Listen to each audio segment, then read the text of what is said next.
In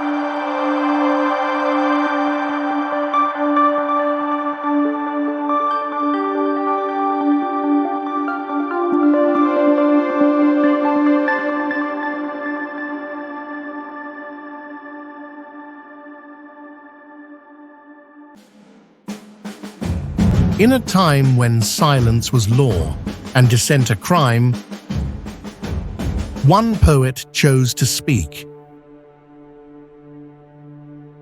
In the history of poetry and protest, no name shines brighter than Faiz Ahmed Faiz. Born of fire and ink, Faiz was more than a poet.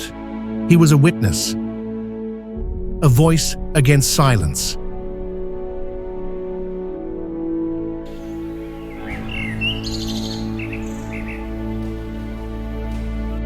Lahore, city of culture and intellect. It was here, in the 1920s, that a young Faiz arrived to continue his education. It all began with a poetry competition, judged by none other than Allama Iqbal. A teenage Faiz recited verses that revealed a potential Iqbal instantly recognized. Iqbal urged Faiz's father, his friend from Cambridge, to send the boy to Government College Lahore. He studied Arabic and English at Government College. His passion for learning naturally led him into teaching and writing. Then came a brief chapter in the British Indian Army. Disciplined, fleeting, before he traded the uniform for the pen, becoming editor at the Pakistan Times.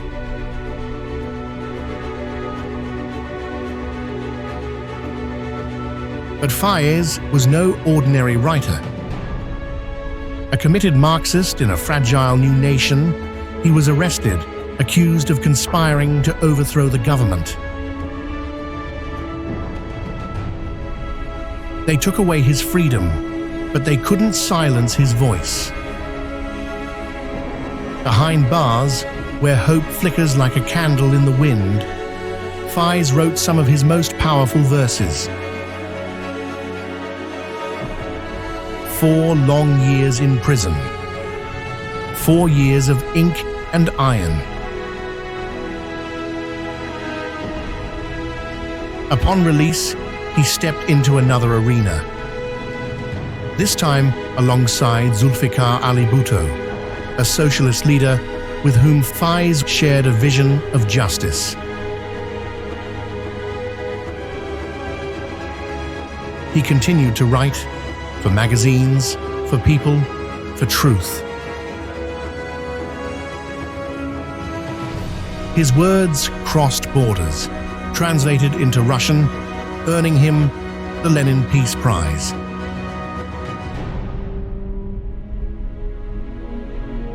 But peace is always fleeting in the eye of the storm. Bhutto's government fell. And then came the general, with a steely gaze and an iron fist. Zia-ul-Haq seized Pakistan's soul, scripting a saga of faith, fear, and ferocity. For a man like Faiz, a Marxist, a humanist, a lover of freedom, there was no room left. Deemed an atheist, watched by unseen eyes, he fled. Beirut became his refuge. Exile, his new companion. But even there, Faiz fought, with verses instead of weapons.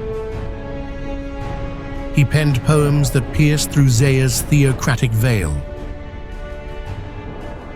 Invoking the words of Mansur al-Hallaj, the Persian Sufi mystic, executed for declaring, Ana al-Haq, I am the truth.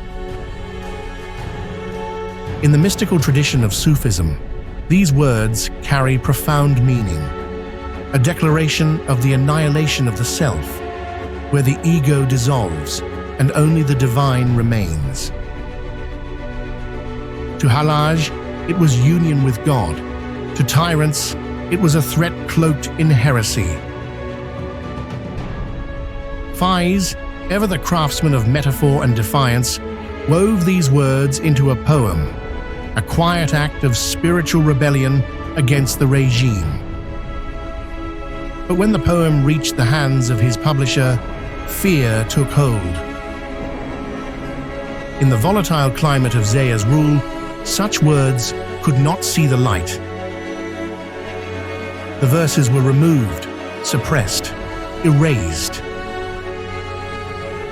They never appeared in any local edition. Only in a rare 1983 publication in London does the full poem survive.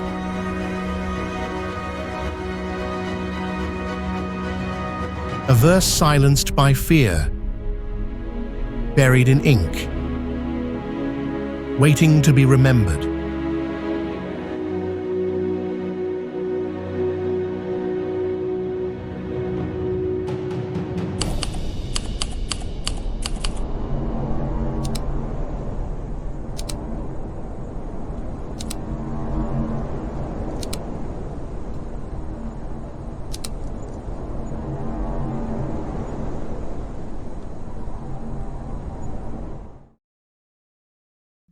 गुलों में रंग भरे बाद नौ बहार चले, चले भी आओ कि गुलशन का कारोबार चले।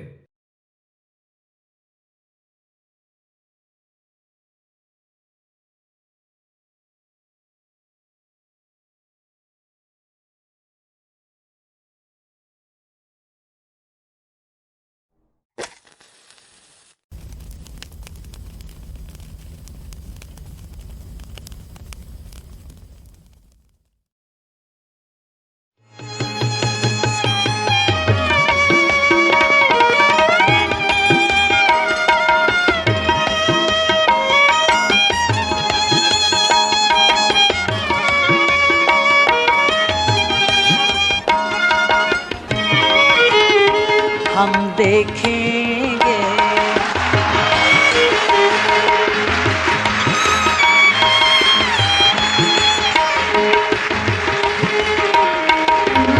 हम देखेंगे, लाजिम है कि हम भी देखेंगे, हम देखेंगे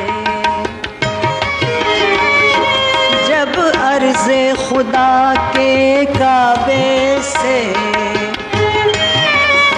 सब बुत उठवाए जाएंगे। हम अहले सफा मरदूदे हरम मसनद